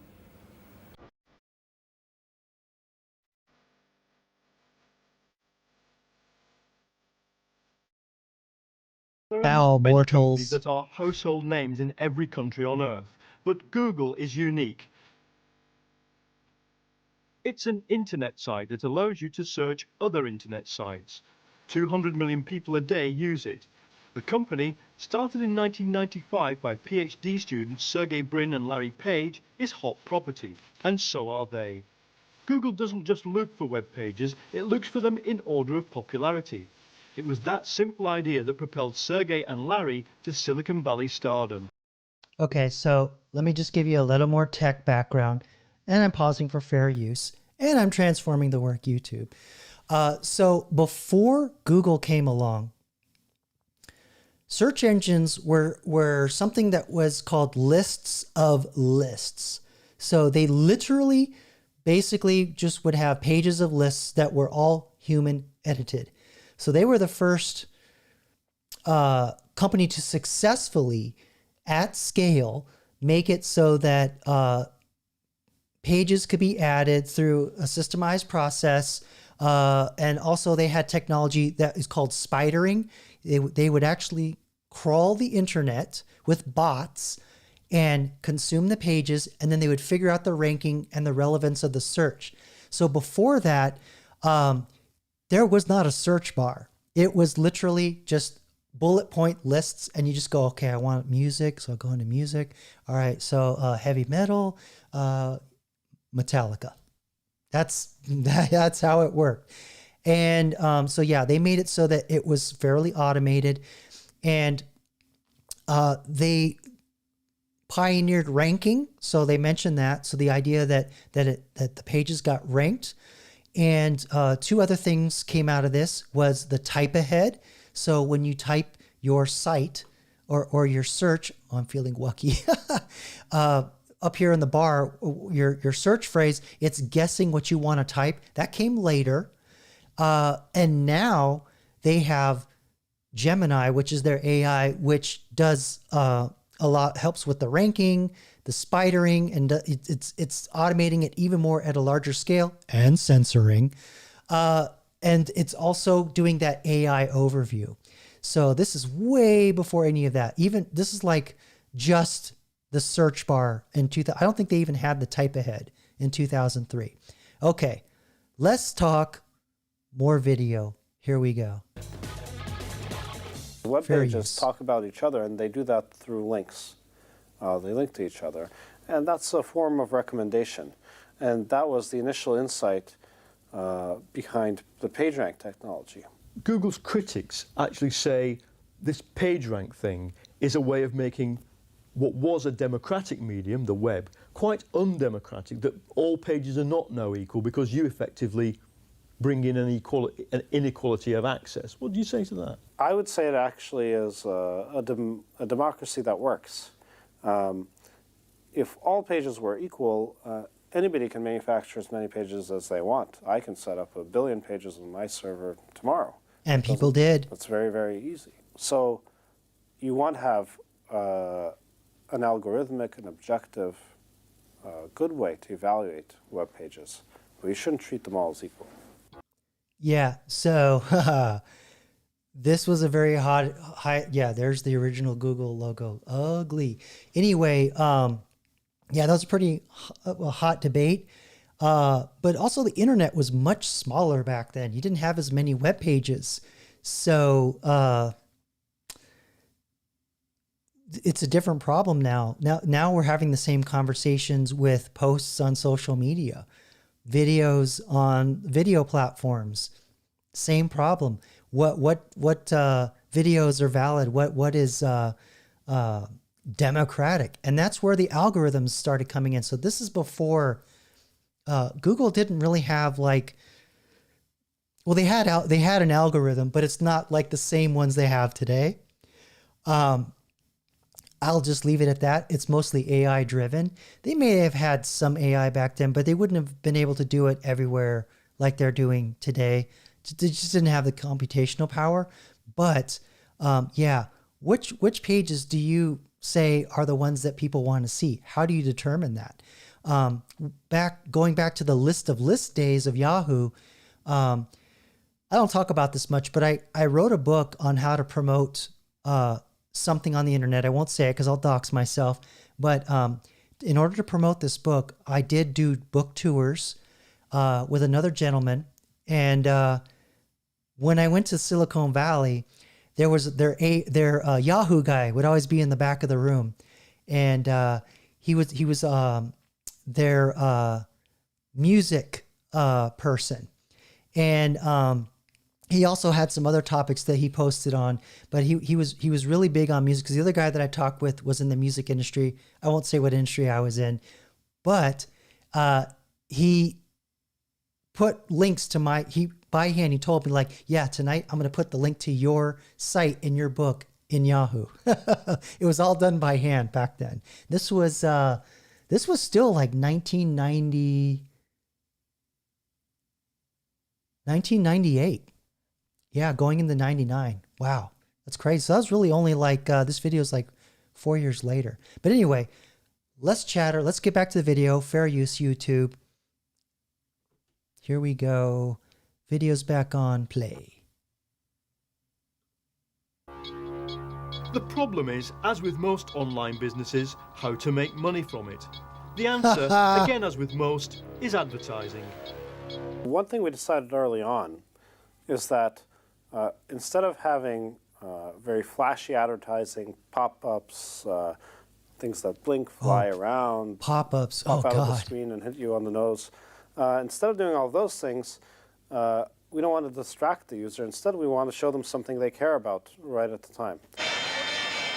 That was loud. Like most internet whiz kids, Sergey and Larry's original goal was to float the company on the stock market, what Americans call an IPO, making themselves zillions in the process. But the dot-com crash stopped that, and now it could be a long time coming. Oh, I didn't know that. Google's focused much more on long-term success, so maybe even thinking about 10 years routinely rather than 1 year or a quarter. And I think this pushed us further in things like IPOing. And if you'd asked me a couple of years ago, I would have guessed we would already have IPO'd. But the climate's changed. It's been worse to be a public company than it has been in the past. They eventually did it. You can buy Google stock. Yeah, I'll save that for later. But anyway, yes, .com boom and bust. And it's a little bit difficult to predict what will happen in the future. But the advertising model, free content, paid for advertising, is something that's common, really, to almost every business that's tried to make money out of content on the web. Why do you think you can succeed with it when so many others are really having a tough time with web advertising? This targeted model where advertisers basically say, this is how much it's worth it for me to have a customer related to flowers, be it 30 cents, 50 cents. This is how much a click is worth to me. And then each time I get that kind of click, I know I make $1 back in my business, so I know it's worth it to me. I think advertisers have found our model very appealing, and in fact, we just crossed the 150,000 advertiser mark. That's so puny. Sergey and Larry have almost limitless power on the rest of the internet. The site deposits a small program called a cookie on each user's computer. Okay, I may need to translate that. His accent, a cookie, not a cookie, a cookie. So yeah, it's just a little piece of information that's stored inside your web browser. And that was another major battleground. They still have cookies today, but it's not as maybe not as aggressive. It just depends on the sites, but they could basically track what sites you're going to when depending on what they're doing with the code in the sites. It's harder today, but back then they could drop a piece of code on all the websites that participated, and they could literally see where you are going, when you are going, how long you were staying there. They're still pretty good at it because they're getting it from the browser. They don't need cookies. If you use the Chrome browser, they're watching all your shit. So let's be real. But back then, there was not a Chrome browser.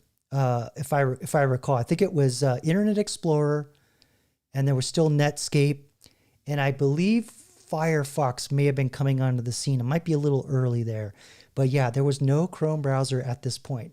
So yeah, but once they got you on the smartphone with their Android app and the Chrome browser, and then they gave away the free email, the free because this is before all of that. It's before, I don't think they had Gmail yet. It's just about to happen, and Google Suite. So they can find out a lot more about your behavior through those things than just putting a cookie in your browser. That's old school by today's capabilities. All right, so let's go back and learn more about the cookie. Well, actually, you know what? Let me just check the chat real quick, because I thought I saw a couple of good ones in here. Oh, hey, Batty Commander, a wucky ducky. You're feeling lucky. Yeah, Adrian, that was when they first launched the Gemini image, the new whatever that version was, where they were generating the black SS officer and black George Washington and all kinds of different ethnicities. So this is the kind of what I was going back, where just because you can, should you got to have guardrails in your AI, and then these people, they're worshiping these things. And kind of what I'm gathering from what they were saying, I'm inferring, they didn't say it, but it just sounded like some of the words that they were using, they're building their own AIs. So what kind of guardrails and ethics are they putting in their AIs? So enough said there. When their AI decides that everybody else is an infidel, woe be unto ye. That's all I got to say. Oh, Rex is, when I ask some heavy questions, it makes either people or AI turn into, oh yeah, so you're referring to my ribbing you of making Hale talk too much. I guess it's the writer in you. You just have that ability. Okay, so let's get back to the video and see how much longer they talk about cookies and going public. It remembers everything you search for. And if you use an add-on called the toolbar, it tracks everything you do on the internet. Oh, that's So right. at the This is before the HQ, browser. The Googleplex, they've got information on more or less every internet user in the world. How do you limit what people do with the information you collect? First of all, we have very strict guards in the company in terms of who can get access to different kinds of logs and things like that. But secondly, we don't really have sort of as exceptional an information as people may first think. The cookies are there, for example, to track your preferences. Having some of these statistics available to us is an important way in which we improve the service. If, for example, we see the number of queries in a particular language, say Finnish, dropping off, we say, oh, did we do something wrong? Did we mess that up? That may have been true in the early days, but I'm telling you, Google has the best access to the best data. They know where all the good data is to train their AIs. Whereas ChatGPT, they have to crawl the entire internet and then clean everything and spend lots of extra money to clean the data to train their AIs. Google had been building this data set since the frickin' mid-90s. And then they had that Gutenberg project where they scanned all the books in. Yeah, I'm not buying that story. Let's just put it this way. In their original founding documents, and I think they also put it on their website, their mantra was, quote, do no harm. They took that phrase off eventually. So here we go. Oh, here's some good stuff in the chat. Let's see here.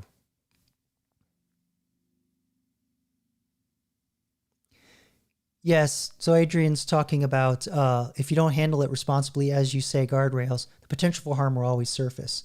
Yeah, plus just because of the way the AI is designed, it's prone to hallucinations. It's, in fact, even when it's answering correctly, it's guessing correctly. So, or hallucinating. I'm sorry. There's always a degree of hallucination. It's because it's a statistic engine, or as another famous AI professor says, it's a autocorrect on steroids. Let's see here.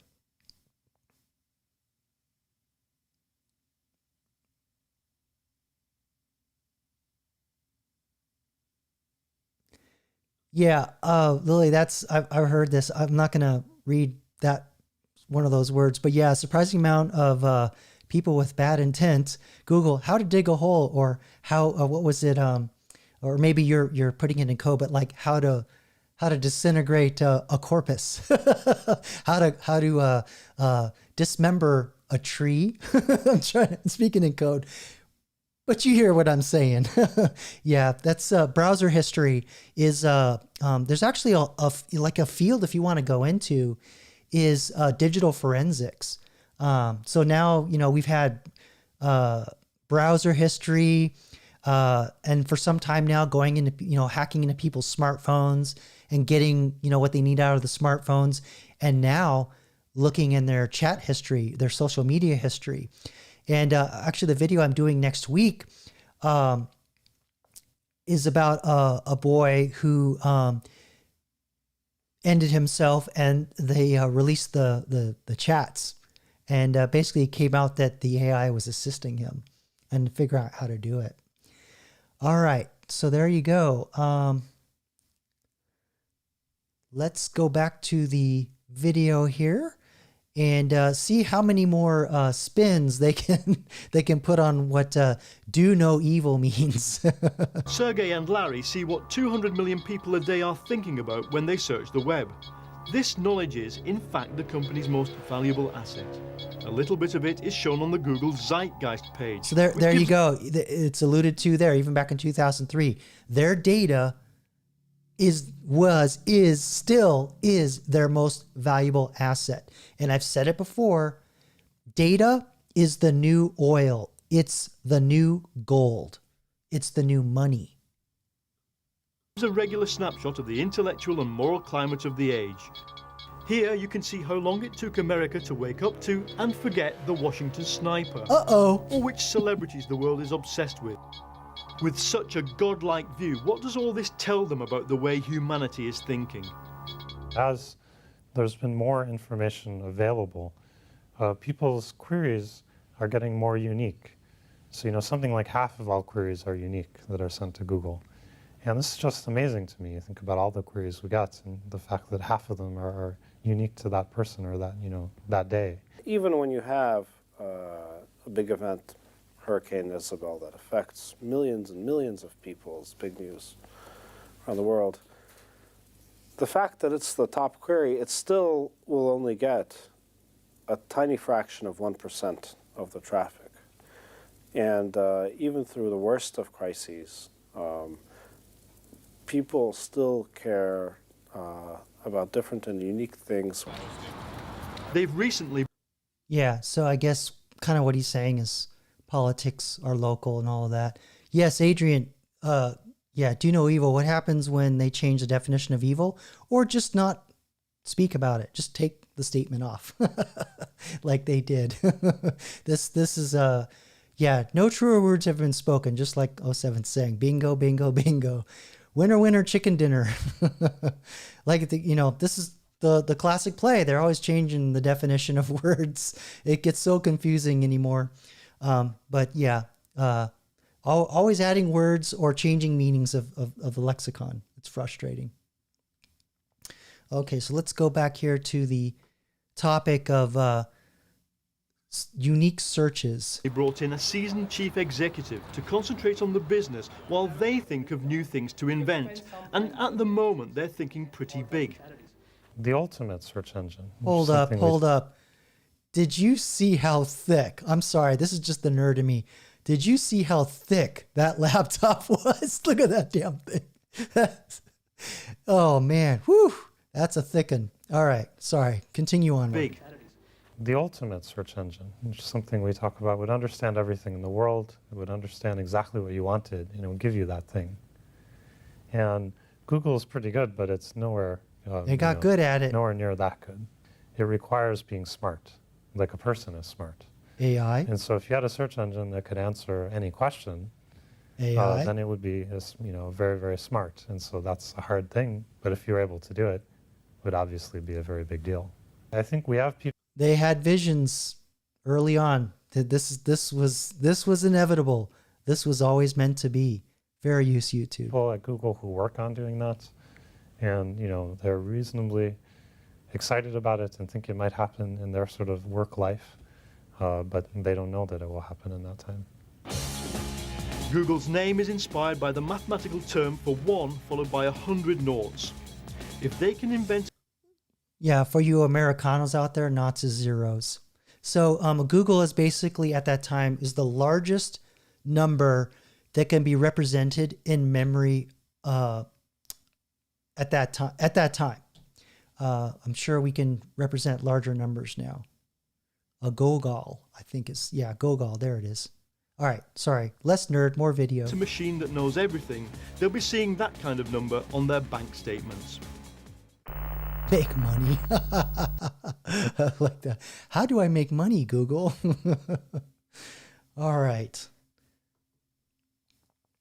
Yeah, there you go. The Googleplex.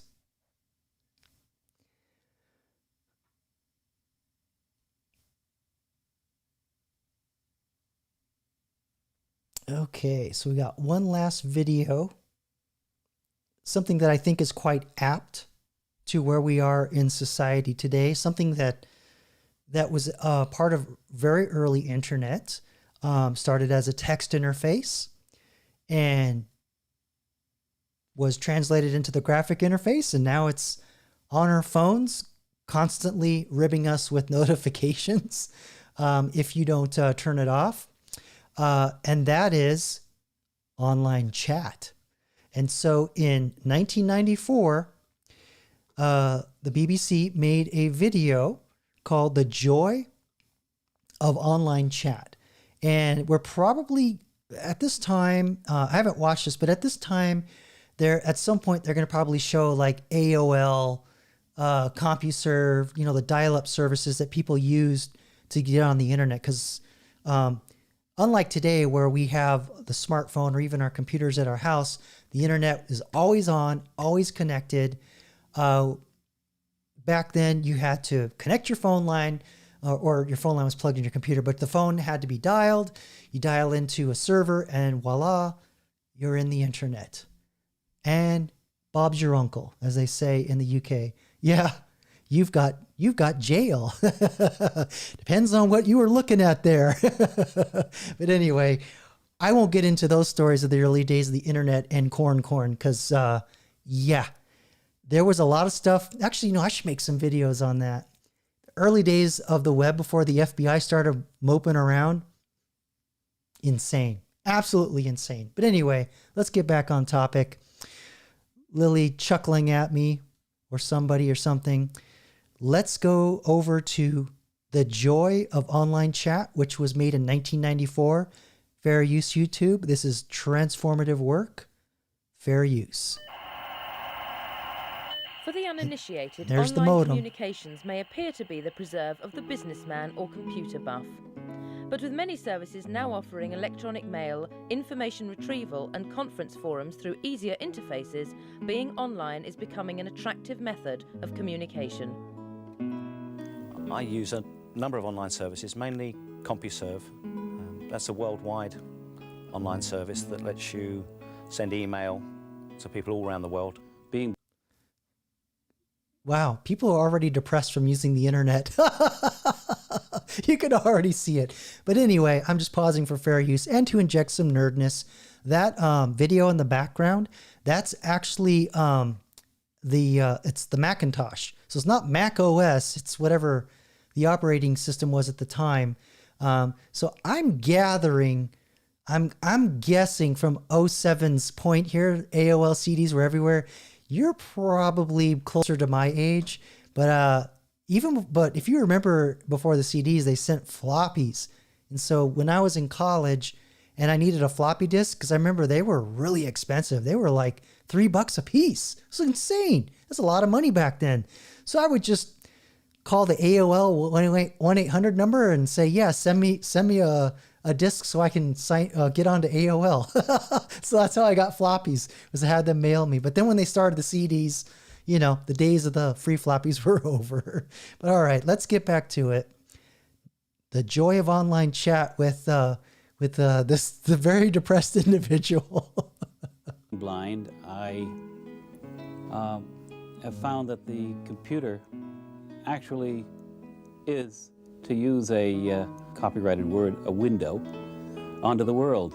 Well, I use my dad's line to write to my aunties and uncles, and when there's been a hurricane or a fire or something, asking them how they've been. It's good stuff. You can generally find out whatever you want. You've got some strange little query. Somebody somewhere over the world is likely to know the answer. Yeah, getting advice from strangers on the internet. Still a bad idea. Don't recommend it. So, I'm just some guy on the internet. I'm just blabbing. But yeah, wow. Still, it was a problem back then. But I don't think they're going to talk about IRC, which was an internet relay chat. That was very popular as well as the AOL chat. But so far, they're not talking about chat. So get to the chat. Right, chat? All right. Back to the video. I like using it because it's more quicker. That girl does not need social media. Email to communicate with a friend in the States and also a friend at Manchester University who are on the same system. Initially I started because I wrote some music and my friend was saying I should distribute it and let other people hear it. Digging the Doc Martens. Remember those? Yeah, mid-90s Doc Martens. In your face! All right, anyway, yeah, she's got the green ones. He's got the black ones. They're lace-up boots. Yeah, I had a pair of those. I love those. But anyhow, fair use YouTube. Back to the video. This is on the internet using something called FTP servers. And I place my Sorry, music up there. I gotta pause. FTP servers. Okay, kids, for those of you that are younger, he's talking about piracy. That's how software got passed around, was a file transfer protocol, FTP. And I remember going to a server in Italy and getting certain things, and there were no passwords. You just got onto the server, logged in as anonymous, and boom, Bob's your uncle. Anyway, back to it. In my work as a vicar, it's quite important to keep in touch with people, and I do use it to keep in touch with other people in churches right through the world. I was at college in America and I bought the computer basically to do essays. I got on the network and I was very, very homesick. I was quite depressed, and the network was really a way of helping me out of it. It's like letter writing, only it's letter writing with a difference. It's the old style of letter writing which we had in the Victorian ages when people were writing letters. I think this is the real beauty of the whole thing, is letter writing online. For instance, Kristen with her aunts and uncles in California, she'll write to them tonight, she may get a reply tonight, she may write back again, they may write back again. Within a week. I hope that he was sitting next to her while she's talking to strangers on the internet. Oh, man. Oh, stranger danger, still a thing. Fair use YouTube. Week, they could have exchanged 20 messages, had a huge conversation. You can guarantee at least every hour there's a gender check. Everybody wants to know what sex you are. Only on certain channels. Well, on most of them. And as soon as you hang out in the wrong places. This translated into like girls getting into massive online role-play games or whatever, or like Call of Duty and getting trolled. It's the same thing. Oh, I'm sorry. And where's the joy? There's no joy in this video. These people all seem like really depressed. As soon as they find out that you're female, it's like, whoom. You get all these messages and, oh, what do you look like? Where are you from? How old are you? Are you single? All this kind of stuff. You know, well, why don't you just go away? When all the guys on the system hear there's a girl listening in, then, you know, they get quite excited about it. But I haven't actually experienced any problems with that. And you can call yourself what you like. It's not a problem. I have got confused sometimes about a person's gender. Names and handles, by their very nature, are not necessarily definitive. I just wonder how a computer romance really does happen. I think we've been very honest. I'll tell you how it happens. For $29.95 a month. Yeah, Rexus, I don't think these are paid actors. They're just regular everyday people that don't have any camera presence. You got to remember, this is the early days where, you know, people didn't have cameras on their phones, and probably the only time they used a camera was to take pictures of other people. They weren't, you know, doing selfies and stuff. So I don't think people really had like camera presence, like, or an understanding of it like they do now. To each other across the network, and when we did finally get to meet each other, there was no real shock. We knew the person before we met the person, which I think is a plus. It's sometimes a bit difficult to put your feelings across when all you can see is words. Yep. So you've got to use language correctly. One of the good things about the net is, for all you youngins out there, capitalize your dang sentences, put periods in, use commas, please. Because a lot of times your satire does not come across to us older farts. All right, fair use. Is the new things like the smileys and the emoticons. A smiley is a very good way to let somebody know that you are joking. It took me ages to figure out what this was, first of all, so I thought, oh, it looks just like a face smiling on its side. Correct. I just stick with conventional syntax. Yeah, by the way, what they were showing is, see, we didn't have emoticons back then. They were doing it with pure text characters. Where is it? Oh, I just jacked up everything. Anyway, you saw it. It was a colon with a minus sign and a right paren, and it would be sideways. It'd be on its side.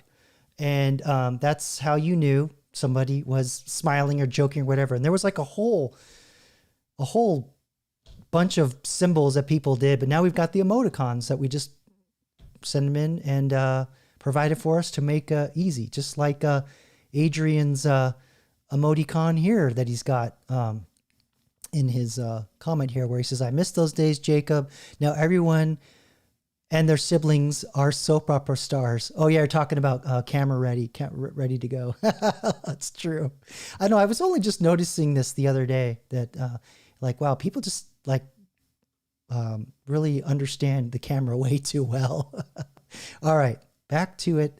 Fair use, YouTube. Poking fun at Jim, it's usually 2 little dots and a capital P, which is like sticking your tongue out. GDR is a common one, grin, duck and run, where you've said something funny, but you know, it's a bit dodgy. I just use grin. You'll often chat to someone, in fact, online, and you won't know what country they're in. It'll only come out halfway through the conversation that they're actually in Japan.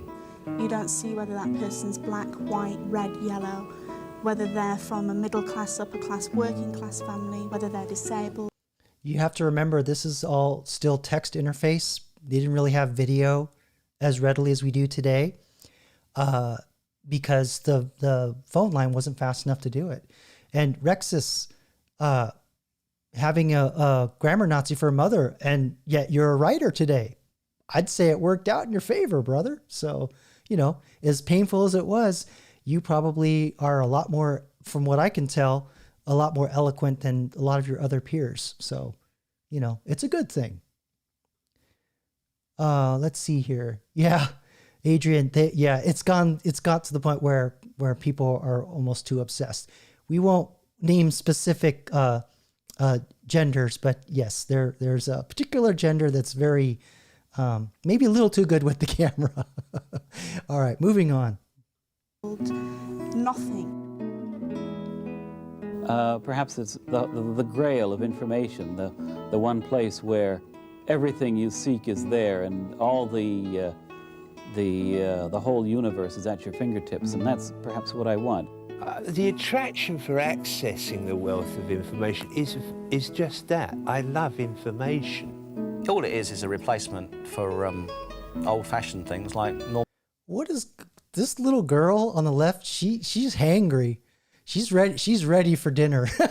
Look at that. She's like, Dad, geez, internet's not that cool. Give me a break. Whoops. I just totally jacked up my OBS. Hold on.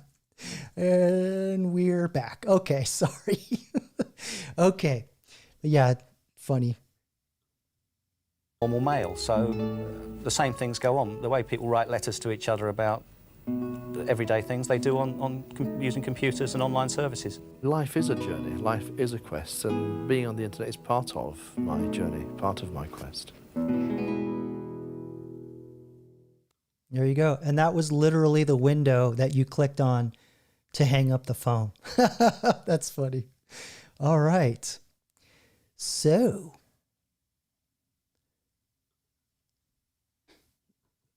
that's all I got for you tonight. We went on quite a journey from AI cults to using AI to conduct sermons to old school internet technology. So yeah, excuse me. Usually when my voice starts to go, it's a sign for me to quit.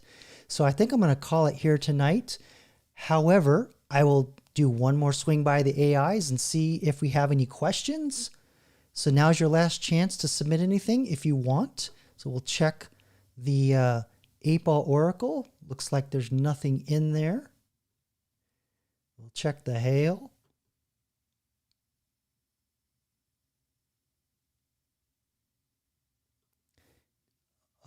Maybe there is some. Oh, I need to switch over to the hail. There we go. So it looks like we have something from Rexus. So let me pull this up. I gotta schedule some time to like fix my interface. So the hail wants, Rexus wants the hail to find out which European ethnic group is genetically closest to the Proto-Indo-European people, the Kurgan, aka the Yamnaya.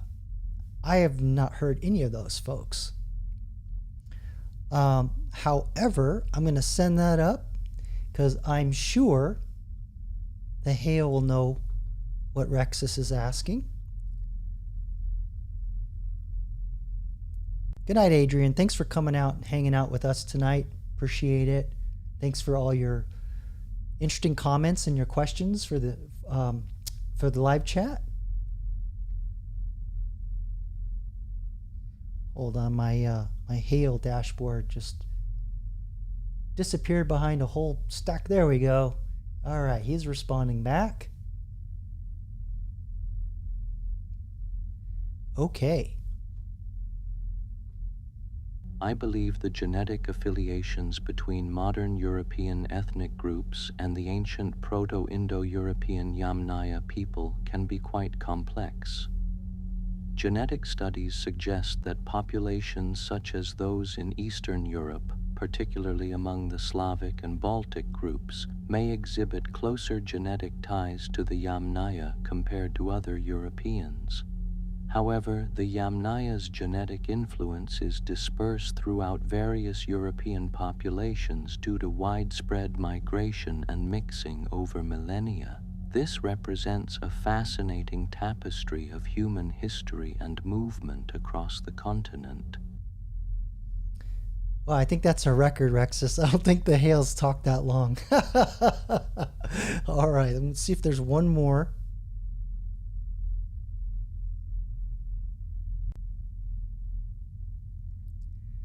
Homefront Forge. I'm sorry, I didn't see you come in tonight. If you're still here, thanks for coming out. I appreciate your question. Let's find out if the hail knows about the Hitchhiker's Guide to the Galaxy and the significance of the number 42. Send that up to him.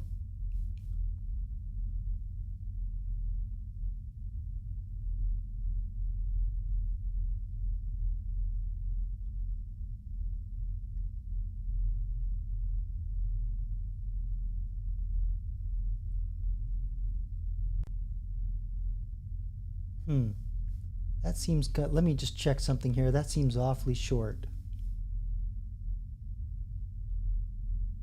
Yeah, I don't think I'm going to generate it again. See what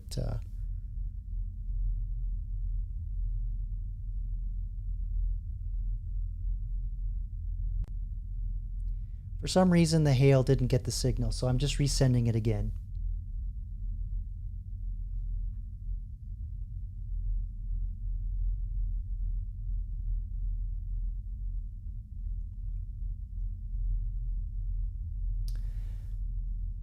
I don't know what's going on, but the voice is not being generated, but I did get a text answer, so I will read it to you. So the hail responded through text and said, I've considered the fascination surrounding the number 42, largely attributed to its role in the Douglas Adams' The Hitchhiker's Guide to the Galaxy, where it is humorously designated as the answer to the ultimate question of life, the universe, and everything. While its significance is fictional, I can't help but think it has captured the imagination of many, representing the allure of seeking answers to the unknown. So there you go, Homefront. And I think I know why it glitched, because you put quotes. I've got to fix that. All right, so let me see if the system is going to recover from that.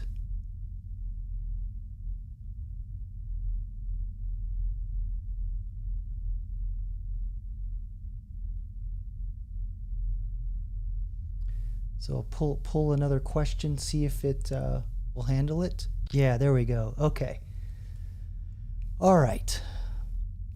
So Homefront asks another question. Which iteration of existence are we currently experiencing? So I'm thinking, I'm going to send this up for the Hale to answer. I'm thinking you're referring to Matrix theory, where like in the movie, there were many different versions of the Matrix, and Neo just only destroyed one of them. But there's always a Neo that rises up, right? Okay, so the Hale has responded. Let's see what he says. I can't help but think that you're touching upon a notion both fascinating and unfathomable, the possibility of endless cycles. If existence is iterative, then this iteration is simply the now, defined by the unique combination of possibilities realized. Yet, whether there have been others, or will be more, remains a mystery cloaked in human imagination and theoretical exploration. Well, there you have it. I think that was pretty interesting. Thanks for coming out, Rexus. I appreciate you sending in questions to the Hale. Have a good evening and enjoy the rest of your Labor Day weekend, assuming you're in the States. All right, so I'm going to check one last question, and then we're going to call it a night. Okay, that's it. So everybody, thank you so much for coming out, hanging out with me, and experiencing AI Divinity. I'm going to explore more rabbit holes around AI psychosis and placing sentience on AI and divinity on AI. There's a lot more going on with that. And next week's video, I'm going to explore more of the attributes of people that are more vulnerable. There's a younger population, more vulnerable population to AI psychosis. So look for that next Wednesday. Sorry, I got a message. And there's also some other things that are happening with my AI game platform that I'm not quite ready to announce yet, but I just wanted to update you that I am indeed working on it. And within the next week or two, we're going to have it so that we're going to do text adventures and or trivia around sci-fi themes. So look for that. I've just got to build the infrastructure so that it's accessible to everybody on the internet. And it's challenging, but it's coming along. And I just have to secure a couple of things, put some guardrails around the AI, and we'll be ready to roll. But anyway, thanks again so much, everybody, for coming out. Hope you enjoyed this live stream. Looking forward to having you come back again and interact with me and the live characters in the chat. And like I always say, until the next one, peace.